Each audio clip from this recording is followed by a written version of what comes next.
Isim lebur asma menjadi wujud adalah tulisan yang hidup, karena kita tak boleh menghimani tulisan.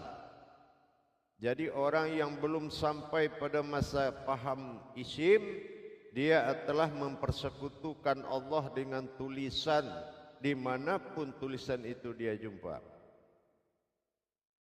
Isim adalah sebuah wujud kitabullah. Kitabnya Allah jatuh kepada wujud pada jasad kita. Hayatnya Allah jatuh kepada rohani kita. Ini yang dikatakan domir. Domir adalah sebuah wujud batin diri yang muncul kepada na dan hu, sehingga nahu tidak lagi berpisah dalam sekutu, tidak lagi bersekutu dalam kodrat, tetapi sudah menjadi wujud yang satu. Menyatukan nahu tidak semudah apa yang kita lihat. Menyatukan nahu perlu kita gali kembali unsur dari isim dan domir tadi. Isim adalah wujud asma yang lebur menjadi isim, tidak lagi menyembah dan memuji tulisan, tapi sudah menjadi kodrat. Semacam apa kodrat isim? Alif terpancang dalam nyawa, jasad berwujud pada lam, lam kedua mewujudlah suatu hayat, dan af'al menandakan dia ada dan hidup, maka dinamakan isim. Tapi domir adalah husna, sebuah diri yang kekal, diri yang memimpin semua diri, diri yang akan mengurus makhluk dan segala alam, apapun yang ada pada alam ini, mulai alam sampai makhluk. Diri yang manakah yang disembunyikan oleh Allah?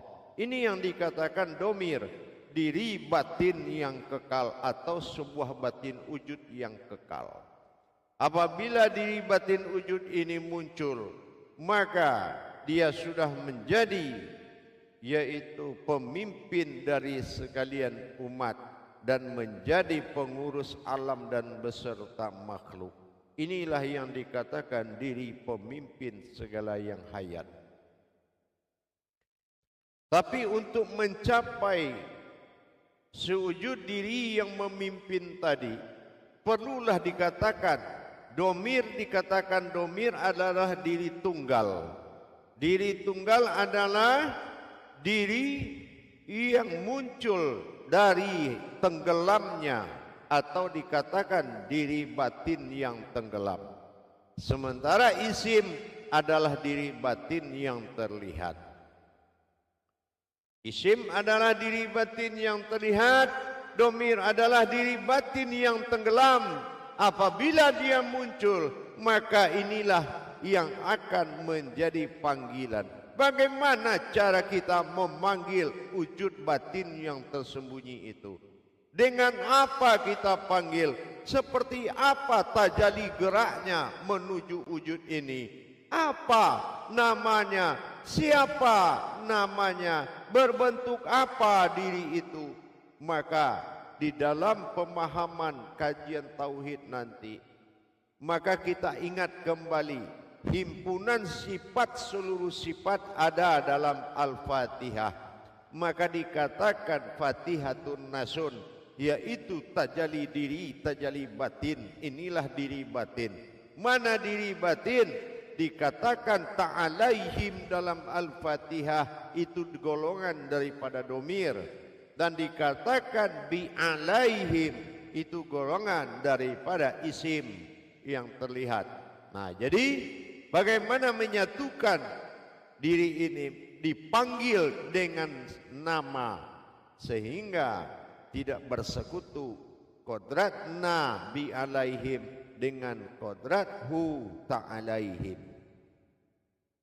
Baik, kita coba melihat ke papan tulis, perhatikan dengan baik. Perhatikan para jamaah ke papan tulis.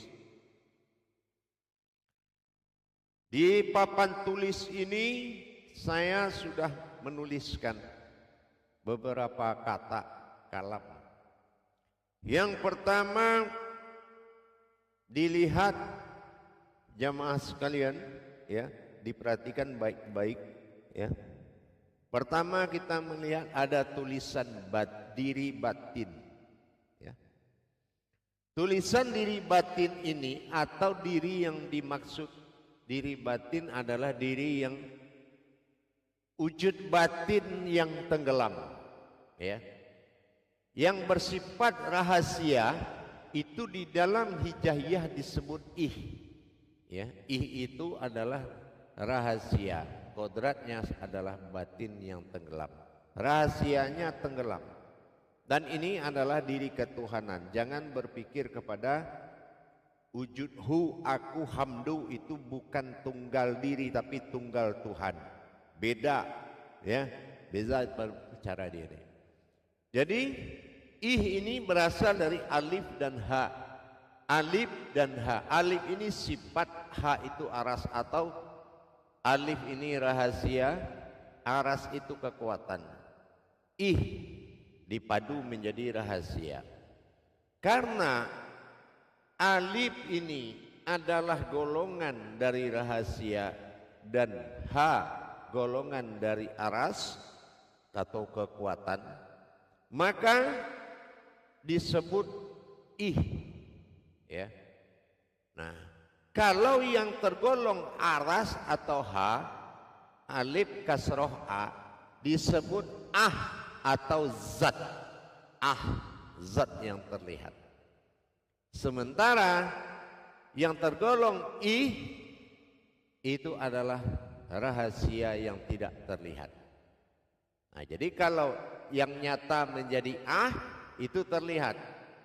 Nah, ini yang dikatakan kodrat. Jadi kalau kita melihat isim ini atau yang keakuan tadi, atau dikatakan dengan ini memiliki 7 kodrat zahir, ya. Batin yang terlihat itu ada 7. Pertama namanya isim, itu batin. Zat, batin yang terlihat. Wujud yang terlihat, ruh yang terlihat atau hayat. Hak, sir yang terlihat. Sir yang terlihat, itu dia. Insan, kehidupan yang terlihat. Zahir, bentuk yang terlihat. Itu berasal dari batin, tetapi kodratnya atau zat yang terlihat. Itu ada 7. Yang kedua dari domir, dari diri yang tunggal, itu dia memiliki tersirat juga 7. Ini mewakili hu. Kalau tadi yang 7 mewakili kalau ini mewakili hu, ya, akunya. Nah, pertama domir, ini adalah batin tunggal namanya. Ini yang dicari. Yang kedua hayat. Nah, hayat juga tidak terlihat. Yang ketiga an batin Allah yang tidak terlihat. Yang keempat adalah min wujud Allah yang tak terlihat. Keakuan Allah yang tidak terlihat. Ihsan, umat Allah yang tidak terlihat. Ghaib, yaitu batin Allah yang tidak terlihat. Domir juga punya. Nah, ini dikatakan Fatihatun Nasun. Yang akan kita cari, yang sifat dari aras adalah ilah Tuhan, dan sifat dari sir asma Allah. Ini disebut 14 ini diri al-haq, yaitu diriku, diri al-haq. Tapi dalam pencarian batin tenggelam ini kita wajib mendapatkan seperti apa wujud dari domir atau Fatihatun Nasun atau nasun. Nas'un, diri batin rahasia yang memimpin semua diri, yaitu diri ketuhanan bagi Allah, ya, diri ketuhanan bagi Allah, namanya wujud, dan ini belum bertemu. Untuk demikian antara hu dengan na agar tidak bersekutu, maka manakah dari 7 sifat domir, 7 sifat isim diambil nama ini menjadi nama untuk bisa dipanggil supaya dia muncul dari ketenggelamannya dan terlihat dengan jelas. Tidak perlu berurutan. Nah ya, jadi nama yang jatuh ke na dengan jatuh ke hu disatukan menjadi panggilan ditambah dengan sebutan Allah.